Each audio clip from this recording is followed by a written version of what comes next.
Hi, welcome to Fight Me. My name is Jamie Bader. I'm going to be your host.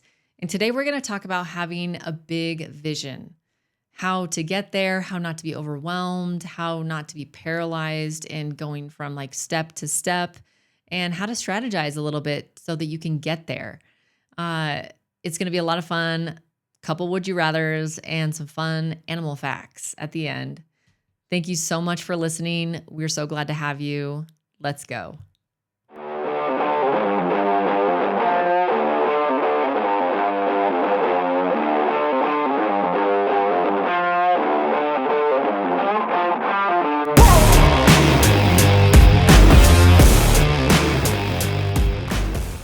So welcome to Fight Me. Hello again. So glad to be back. Today is going to be a fun one. We're going to start off talking about what it looks like to not be overwhelmed with a big vision to the point where you feel stuck or paralyzed in making the decisions that you need to make in order to get there. Sure. So that's going to be the big theme overall today. But in the beginning, we wanted to start off by raising the energy a little bit. Okay. And we're going to do a couple Would you rathers because why not? Yeah. Because this is like my thought process 24/7. Sure. Would you rather? Yeah. And I like it when there's a little bit of everything's pitted against something, right? Yeah. You're always making choices. Yep. Payoffs and prices to every choice we make. Right. So life is one big would you rather. Life is one big would you rather. Choose your own adventure as well. So let's get started. I'm going to pass it off to you since you know them. Okay. Well, I have a couple teed up here that I thought were pretty fun. Okay. And this one goes, so we're both like athletic people, but also really enjoy movies as well. Yes, definitely athletes. I thought this would be a good one for us. Okay. Would you rather win an Academy Award, an Oscar, okay, or an Olympic gold medal? Oh, so easy for me. Really? I would definitely want a gold medal. Okay. I wouldn't even, I win Academy Awards every day. So what role are you playing? Are you faking something right now? I'm full on performance mode every day. So a gold medal would be a lot of fun. Yeah, you get it with flying colors because I'm not sure what you think you're acting in, but you are, thanks. Owning it. Okay. Well, I would just think to myself that standing up on the podium with a gold medal and then hearing them play the national anthem I would lose it. Those people up there have great composure. I feel like I would lose it in that moment. For sure. And I think, when I first thought about this question, when this first came across, it was one of those things where it's like, I know where I would go to in a heartbeat. But I think that when I see like actors, actresses, and then like, I'll just say everyone's an actor, right? Sure. So actors, and I see athletes. I think a lot of it's like, some of it's very like, it correlates a lot. And I think there's like a whole process. There isn't just, you can't just show up for a movie and just act. I mean, there is like a process, and you hear more and more about actors that, transform their bodies or go through like so much of a process to get their body in a shape or get their mind frame in such a place that like they're ready for a certain role. And so initially, like as an athlete, like I was thinking, I would definitely choose like an Olympic medal. Okay. But now I'm like reconsidering. I think that there is something about like winning an Academy Award. But to me, I think it's such an arbitrary. Okay. Why? Well, you're up against 6 other people that, and if you look back at the history of like the Academy Awards, and there's years where it's like, 3 of like the best movies of all time all of a sudden are up for like the best picture. But it's like, well, only one of them can get picked. So it all comes down to, it's not like who ran the fastest time, who put up the most weight, who scored the most goals. It's like a very arbitrary process. So yeah, I think so now I'm maybe reconsidering. I think I want maybe something that's a little less arbitrary. So maybe I would go the gold medal. Well, you just flip-flopped. All right. Well, what was we like a little razzle dazzle here? Like, okay. So what would you win your gold medal in? Ooh, I would. I think I know, but I want you to say it. For me, it would be Olympic weightlifting. Okay. 100%. Sure. Lifting the heavy weights. So you're in for the individual glory, not the team. Yeah. I mean, cool. Team would be fun too, because it would be the USA team. So of course, Team USA. And, it's just such a skilled and precise. I think people just maybe think, oh, they're just lifting heavy. I'm like, no, there's a lot of skill and practice and, a lot of preparation that goes into building up to the heaviest weight. Yeah. And, I know that my height probably would not help me in that sport. However, it would just be so much fun out there to be able to just pull off a huge weight and, a clean and jerk or snatch. Sure. Man, that would be my thing. Gold medal in that. Okay. Yeah. What about you? I probably would pick the 5,000 meter run. 5,000 meter run on the track. Yeah. Okay. Yeah. Is that like the beer mile? Basically. Is it? Okay. I wasn't sure. Okay. Yeah. I'm trying to remember. Okay. How many laps is that? 12 and a half laps. 12 and a half laps. Yeah.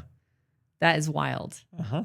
I would probably have thrown up about a lap in. A lap in. Maybe if I made it. So you'd be fine. Be fine. Okay. It depends on what speed you were going at. Yeah, I could True. picture you throwing up after one lap if you were going all out. Yeah, if I was going all out because I'd want to win. Okay, next one. So this one's a little bit completely change of direction.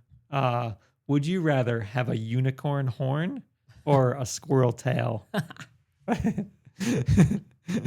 Man, those are so good. Those are good options, both of them. Really? Well, my first thought goes to... Do you wish you had those accessories available to you now? Well, I start going really practical. Okay, if I had a unicorn... You had to have one. If I had to have one, a unicorn horn, then I'm it would mess up my part because it would be right in the middle and you don't do a side horn. Sure. And then the other thought is a squirrel tail. Those are so cute and fluffy, but it would just how do you figure pants out at that point? Yeah. So anyway, okay. And I'm also thinking curiosity of people. People see a fluffy squirrel tail, they're going to come up and grab it or pet it. And I do not want people petting my squirrel tail in any form. Don't touch the tail. Don't touch the tail. You'd have to print 20 t-shirts. That's the only thing would be in your wardrobe at that point. I know. It'd be so weird. Squirrel tail, unicorn horn. I don't know. One feels way more empowering, the unicorn horn. Okay. So I would be the opposite, and I would actually choose the squirrel tail. I just think sleeping with a unicorn horn, I couldn't roll over. Well, it's not straight in front, right? Yeah, but it's still angled. You could definitely get a nice Tempur-Pedic to help with the horn. The sleeping, I think. I don't know. There's a lot of things I think of when I think of a unicorn horn on my face. Oh, so okay. Anyways, I definitely would go to the squirrel tail. Okay, neither are great options, but no, neither are great options. Okay. But yes, anyway, I'm going with the squirrel tail. Okay, unicorn horn. All right, and for our last question, would you rather meet the president of the United States any time period? Any time period. Any time period, or your favorite movie star, and we'll say any. We'll make it to any actor, actress, movie star. Man. During the peak of their career. Yeah. This one is a really hard one because I honestly think my initial thought was for sure an actor, my favorite actor. Yeah. Benedict Cumberbatch. I really like his acting and work. Cillian Murphy too. He's also okay. You're telling. Well, I love it. I loved his portrayal of Sherlock in the BBC series. That was so much fun. Although, my understanding, he's incredibly intelligent in general in real life, and so he would be fun to meet, and also just incredibly talented in the arts. Sure. So I think it would be fun to meet him. Man, this is hard though. He seems like he has a good sense of humor too. Totally. At least from what I've seen. Yeah, that's what I would imagine. I mean, we get coffee once a month, so. Yeah, you do? That's nice. That's really nice. Okay, what about you? So I would probably go, this will kind of set us up, I think, a little bit into what we're going to talk about today. We're talking about presidents. No, we're not talking about presidents. Okay. But when I think of people that I would meet, if I had to pick between those two, I would definitely go president of the United States. And I would have to go Abraham Lincoln. I was actually going to say that. I mean, You definitely stole that or from me. George Washington. It would be one of those two. But I would, in this case, I'd probably go Abraham Lincoln because Ben Franklin. I want to be.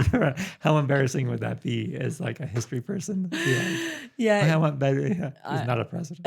He's not a president. Chad is a learned history buff. And we were watching The Office the other night, and someone was, was asking about It's the Ben Franklin episode and asking if he was a president. And anyway, so that's where that came from. But you would choose. I would choose Abraham Franklin. Abraham Lincoln. Abraham Franklin. Abraham Lincoln. Yes, you threw me off with mentioning Ben Franklin. Abraham Lincoln. Okay. And part of that is because the main reason being he was just not George Washington founded the country, but I feel like Lincoln was at like the pivotal point in in the U.S. histories. Yeah. Between the division of the South, Civil War. Yep. And having this vision of like going forward of like what the country could be, but also like the reality of the state of like where the country was at. And so for him to be able to navigate that, political adversaries, to navigate, people's personal beliefs on like race and stuff. So just the way that he handled that, the way that he was able to propel and walk through and carry the nation into that vision that he had with such grace and with such conviction, and to do so with such integrity is absolutely like amazing to me. Yeah. He'd be like the one person I'd be like, I just want to pick his brain. Yeah. He would definitely be fun to talk to. I would be interested to hear what he has to say about life today, like modern life. It would just be really interesting to me. Although I'm still sticking with my actor, Benedict Cumberbatch. Okay. It's a close second. It's close second. I mean, yeah.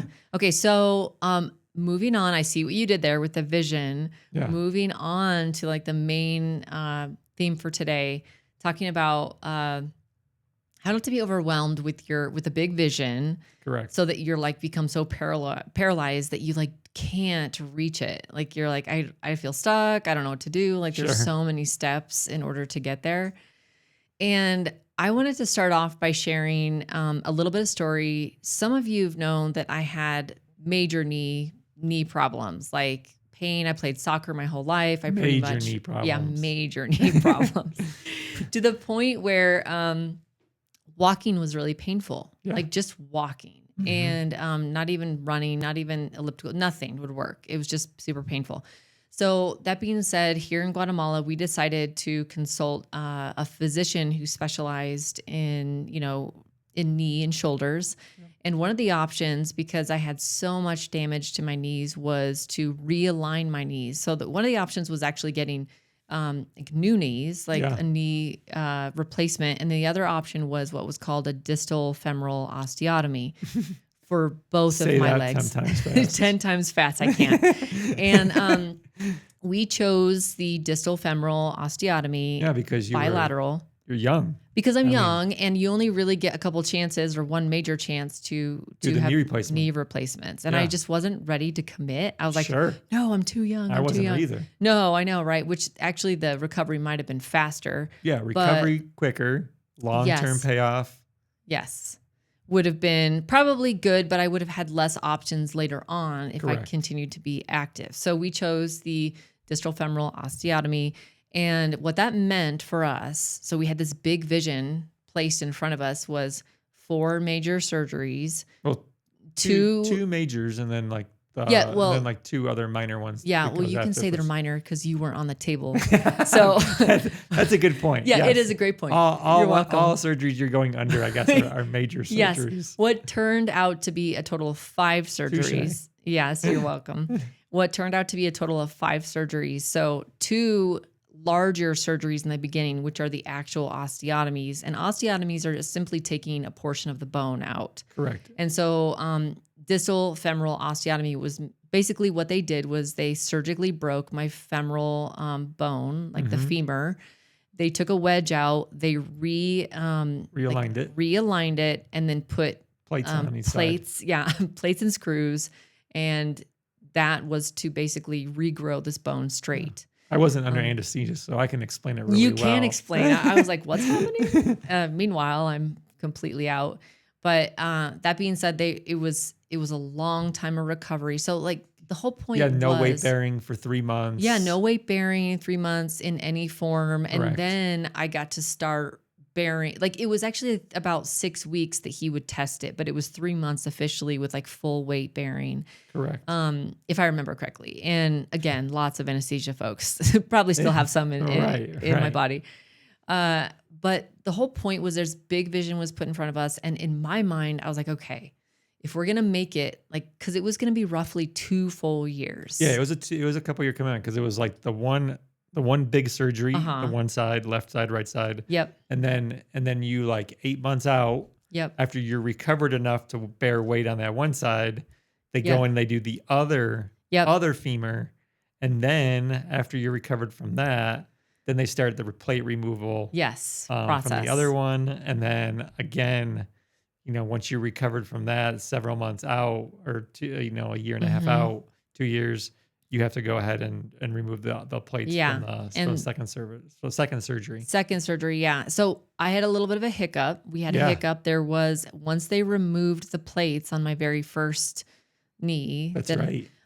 We had an infection that was found. Yep. And so I had to go back in and they had to clean it out, have another surgery.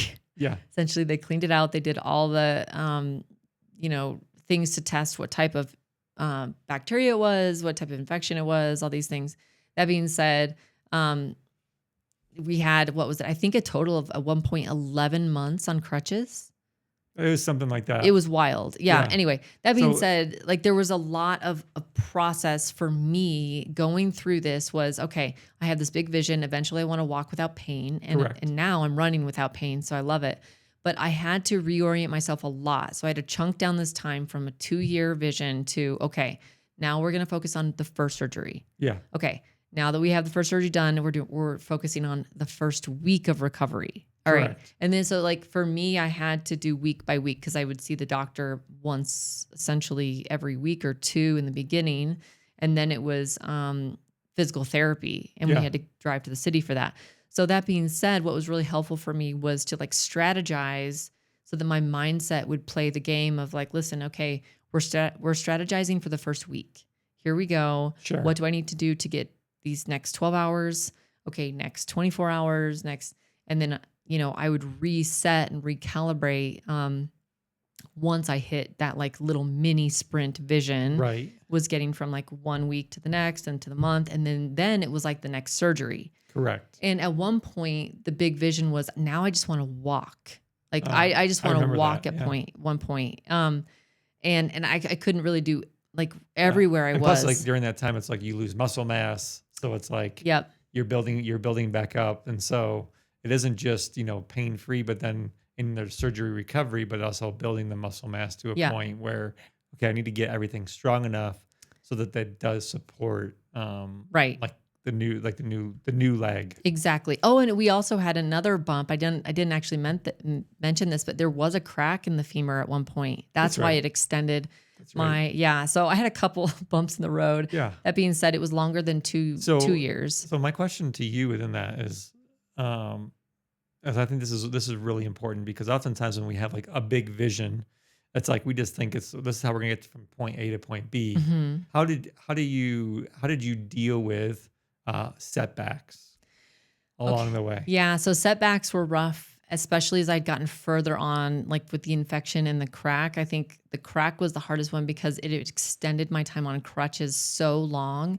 that I was starting to feel like weary and like, just really fatigued for doing basic things. So my mind was, in order to get me out of that mindset, taking action was the most helpful thing for me. So it was a small action. So I'd be like, oh, I'm going to walk out to the car and back. Well, walk as in with my crutches, just to get a different perspective, a different feel of life instead of sitting on the couch and or working on building muscle. So I spent way more time than was prescribed in physical therapy at home, stretching and like working on my range of motion, working on building muscle as much as I could. Watching Benedict Cumberbatch. Watching the Sherlock episodes like nonstop. I mean, I had to entertain myself in some ways. Entertainment factor. Distraction's helpful in that point too. Especially when you're not like when you're, you can't walk. Yeah, I couldn't do anything. So literally it was just taking small action steps that would get me further. Like, okay, now everyone's back home. Now I have more resource, more help. Sure. And how did you, I mean, because this happened like when our kids were still fairly young. Fairly, not young, but they were like, 10, 12 years old, I want to say. How did you, I mean, because that's usually like active mom, right? Yeah. Like you want to be out there playing with your kids. Yeah. How did you keep yourself from getting too discouraged? That's a good point. I'm like, with that. Oh, actually I was. There was a lot of times that I was discouraged. And so I didn't run from the feeling. But again, what helped me was just action. So like knowing my limitation, I could modify how I experience time with the kids. So maybe it would be more like, hey, let's watch something together. Yeah. Or like, hey, come sit and talk to me. Yeah. Or I would actually have a lot of requests of the kids. Sure. To the point where they would be like, Mom, like, no, I'm not going to get you water, or I'm not going to, Yeah. And they were just, I was asking a lot of requests at that time. So I was like recruiting them into my vision of just being with me in the space and trying to modify as much as I could. And I depended a lot on God at the time, actually, just of these little prayers that I'd have to use, or I would use to reorient myself to like what I'm going through. I'm actually quite blessed. And so like there's, as much as there felt like discouragement, there was so much more hope on the other side. Sure. The gratefulness factor, right? Absolutely. It's like finding things to be grateful for in the moment. It's like, well, thankfully I'm like, we're in a position to do these things. Thankfully you provided a good doctor. And yes, exactly. All the good things. Yeah, and all the positive things. Yeah. And that being said, made it through. We're well past the recovery stage. I'm running. I've like for the first time had to relearn how to walk, relearn my balance, and everything. And so I'm just super grateful. I can look back and I'm like super grateful and thankful for how I could, get through that vision just with the action steps for me were the most important. And so I wanted to throw that over to you because I know you have another example, which could be really useful for our listeners. Yeah. And I'm going to let you share that story. Sure. Well, as we've talked about before in this podcast, we have an organization called Transformando Vidas, Transforming Lives. And like our mission within that is to redeem poor rural communities of Guatemala spiritually, socially, economically to the glory of God. But so the people that we're serving are some of like the poorest countries in the country. Yeah, poorest communities. Poorest communities. Some of the poorest communities, yes, in the country. And a lot of these places are where other NGOs aren't going. Even the local governments aren't helping out. Yeah. And so they're just very, very difficult to access. But also, but when you do arrive, like the amount of poverty, like once you're in these areas is extremely high. And so, when we enter into these villages, just the vision that we have for them, to see them flourishing, to see economic growth, to see college graduates, just envisioning college graduates coming out of these communities, to envision them having just healthy lifestyles, healtly, not just normal physical health, because malnutrition is high. It's just an immense, it's an overwhelming amount of problems that these places are facing. So that being said, it's one of the, when I say overwhelming, it can be very overwhelming to even think about, well, like, where do we start? Yeah. Where do we start? Where do we go from here? And how do we even arrive at the vision that we have for these communities? Yeah, what does that look like? You understand when you get involved in something like that, where it's like it's not going to be an overnight type deal. Sure. So, I mean, we choose we're very methodical. Number one, about investing in relationship with people, because we think that relationship builds trust, and in order to get people where our hopes and dreams are for them, and also even for their own hopes and dreams, there needs to be someone that can come alongside them that they have trust in, Yeah. And can help them get to those places. Sure. So the first thing we do is we always go through like pretty much every single house in the community, door to door, and just take a time to meet people. Yeah, like a census. Sit down.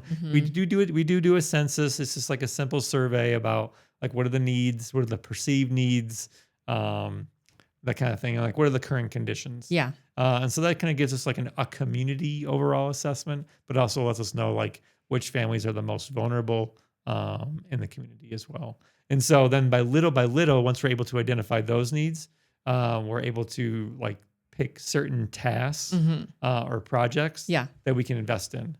And so a lot based on what's wanted and needed. Based on what the perceived need is and what we see is like the need. Sure. And so a lot of the initial projects are just simple, water access. Okay, how do we get electricity in here? Yep. And so that could be, so I think for us, when we have like this big vision kind of going forward for what is possible in these communities, not just obviously from a physical standpoint, but also from like a emotional health we're talking about, and even like a spiritual health, to get them to like where like we hope that they could be, we have to be like break it off into pieces. Yeah. And so because if we don't do that, and just like you said, I think that I really enjoyed your story because it highlighted also that setbacks happen along the way. And so there's plenty of conflicts that we've had to overcome, but it's like this maintaining like kind of like what's the next step. And so oftentimes it can get discouraging like along the way. Like when we're going through a project and it doesn't seem to be going well, or we're dealing with some difficult circumstances, or whatever the season isn't going right. Sure. Whatever the problem may be. It's really encouraging to reflect back to like where we started and like where we're at now, and just remember, oh yeah, there's a lot of growth that has happened, but like that kind of like also helps propel you like going forward. It's just like, okay, look, we've had obstacles before, we've overcome them. Sure. But also like we also need to continue going on. Like what's this like the next baby step along the way? Yeah. And so like the partner you work with, Helber, and what is it that, so like when you guys are like doing this soft entry into communities, do you already have some idea of what you want to do? Or is it solely based on like the census of what's wanted and needed, like perceived needs and what you feel like is important for the community as a whole? Or like, do you have a pretty specific so we don't have like there's none of the communities are exactly the same that we work with. And so we do have like I would say like a rough vision of like what it is. Some like general principles. Yeah. But then because like every single community is different, like some of those goals and some of the vision may change for a community. So with more data, then it gives you space to pivot with that vision for them. Yeah. And I think that's also along with like the setbacks. At any given time with more data, you get to choose if you want to pivot. Sure. Still headed in that basic direction of the vision. And so what are you finding like is coming from like going to each of these communities with a vision? What are some of the things coming out of that with these communities? Like what is being produced? Yeah. Oh, well, lots of things. I know. So we see. Tell our listeners. So for example, like in our very first community that we started in, so I think 50% of the kids, there's only an elementary school. 50% of the kids there were actually attending. The other kids were just not going to school. There was no electricity. There was a compromised water system. Literally not a whole lot of economic opportunity for the people that were living there. So now as we go through into that village today, if you were to go into there, electricity, 100% of the kids are now like at elementary age are attending school. We actually have a middle school and a high school program. Wow. We had our first graduates last year. That's right. We have kids. We have kids that are now in university.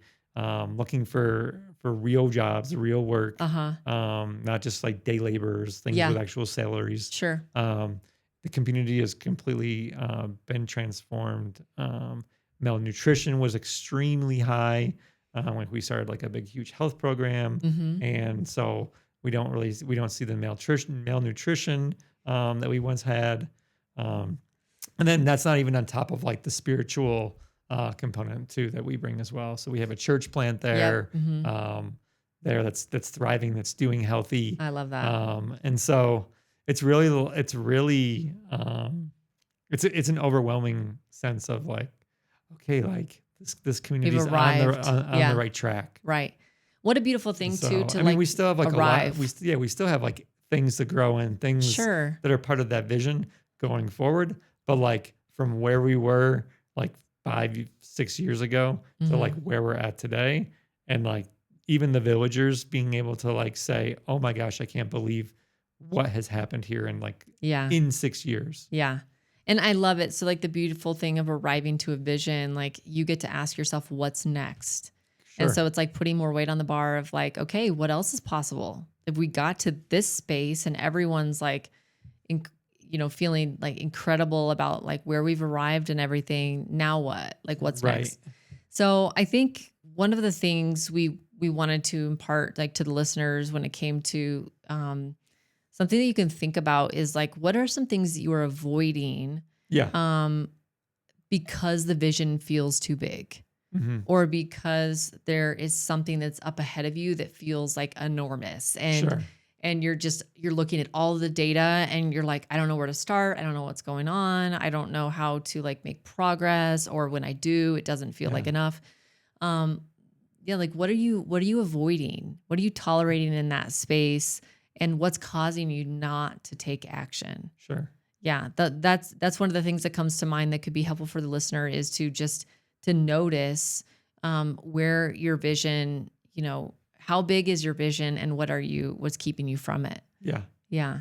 I think, as we were talking a little bit about this before, like we hit the record button on this, like the action step that I think that you highlighted that I like love too is for those of like our listeners that do have like a vision that maybe are feeling overwhelmed, is just simply like not only identifying like what's holding you back or where you kind of like being limited, but number one, like what's the first step that you can take? Yeah. Like, what's the next action step? What's the next action step? Yep.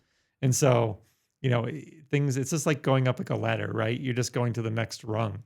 Like you're not like you don't go from the floor all the way up to the ceiling in one shot. Right. Like it's step by step. And so it's identifying what's that first step that I can take to start the wheel in motion. For sure. And I think there's integrity that's mixed in with that as too, and integrity defined as like doing what you say you're going to do by when you're going to do it. Yeah, make a commitment. Making a commitment to it, and like keeping those commitments to yourself.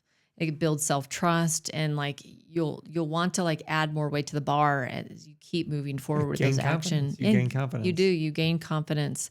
And that's the one thing I would say too, like that I've noticed like within like our organization. So now we're working in multiple villages. Yep. And it's like the vision almost like keeps getting a little bit bigger. Yeah. And it's like, okay, well, what's next? Like what's possible? Yep. And so yeah, it is something to look at, like what's next. And I love how that you noticed that things are getting bigger, like with your vision as you're moving forward. It definitely makes me wonder what else could be possible in these villages, like for these people who were once in a space that might have felt very hopeless for them. Yeah. And now opportunity and possibility have entered into that space. Correct. And with collaboration, this big vision has happened. So I love that. And I love the idea of talking about a big vision, because like that is like the vision will drive us. If it's thrilling enough, we will do what we want and need to do to get it done. I think the exciting thing of like what you're saying is too, like the people that you surround yourselves with, like on that journey. Yep. Like it's really important. It's important, but it's also like just the impact that it can have watching somebody else do it from like a close, like within close relation, is like, it gives them like also the confidence to maybe step in and say, oh, maybe I can like accomplish something too. Oh, for And I sure. think, as a result of like us coming in, kind of setting the tone in the village and really being bold and declaring that, it's given villagers like the confidence to be like, this is possible. But it's like, it's going to take some sacrifices along the way to accomplish that goal. It's like, okay, we need to accomplish the next step. Like what sacrifices do I need to make in order to help make that step come to fruition? Right. I love that. Like it's a buy-in essentially into to the vision. Like we're all going to collaborate to make this happen, and that much more effort and power behind it, you will arrive. Sure. So, yes, I love this topic a ton. And I know we wanted to end on something a little bit like fun. Not that this wasn't fun. Sure. But this will be a little different. And so, Chad, why don't I let you introduce? Yeah. So I have I'll just do 2 quick animal facts. Animal facts. Fun animal facts. That's right. So this one really caught me. This one really caught me off guard. And now that I'm reading it and like under the classification, I'm really confused. Okay. And now it's got me questioning what, like, do I actually know what a mammal is? Okay. It's under the mammal marvels, but it says octopuses have 3 hearts. Really? But an octopus is definitely isn't a mammal. But anyways. What website are you on? I'm not going to tell you that. So octopuses have 3 hearts. I did not know that. I didn't. And 3 seems... Two of the hearts pump the blood to their gills. Okay. And 1, this circulates it to the rest of the body. Wow. That's really interesting because they probably anatomically look all the same. Maybe they look different. Yeah. But like, how does one know that it's doing one thing and the other are not? And how can you classify them as hearts? Right. That's really interesting to me. Okay. Fun animal fact. Octopuses are crazy creatures as it is. Yeah, they're wild and they're scary. They always seem way bigger. And also like, have you seen those videos like where they fit into like the tiniest holes? Yes. I mean, they literally could be anywhere at this point. Maybe they're in the house. I mean, people get worried about seeing snakes in their toilets. Maybe we should start worrying about seeing octopuses. Don't say that. That's going to unlock another fear. Please don't. All right. And then for my last one, and the second one is, this is what I actually didn't know. Kangaroos cannot walk backwards. Okay. Did you know that? No, I didn't. But like, have they, I'm wondering. Due to their large feet and tail, which makes backward movement difficult. Okay. So another, reason not to vote for a tail, but because you couldn't walk backwards. Honestly, did not know that. I didn't know that. Now I'm like, is that even real? So to win in a kangaroo fight, you want to like get behind them. Get them. Get them. Get them what? I don't know. Confused. I don't know. Get them confused. That's so weird to me. Well, it also occurs to me that they're pretty quick side, like agility wise. Yeah. So maybe it doesn't even affect. Yeah. Do they know their limitation? Probably. They probably like, sorry, sir, probably I can't pivot real quick. They can pivot. They got the pivot down. That's right. Because they can't get the backward walk. Okay, interesting facts. Thank you for the fun animal factoids. I bet that they're jealous that they can't moonwalk. Do you think they're jealous? Probably. Okay, that they can't moonwalk. If they've seen people moonwalk, they definitely would be jealous. They would. Yes. Those poor kangaroos. They don't know what they're missing. Exactly. Or they do know what they're missing. Maybe they do. That's the point. Well, thank you. I'm so glad that we had a chance to talk about this. We love all of you here on Fight Me, and there is a fun way to support us by either subscribing, commenting, and or sharing our content in this space. It's like a no-cost way to be like, hey, you guys are cool, and this is how I'm going to help. So we would love that from you all if you get a chance. And thank you for coming to Fight Me. Until next time. Peace out. Peace out.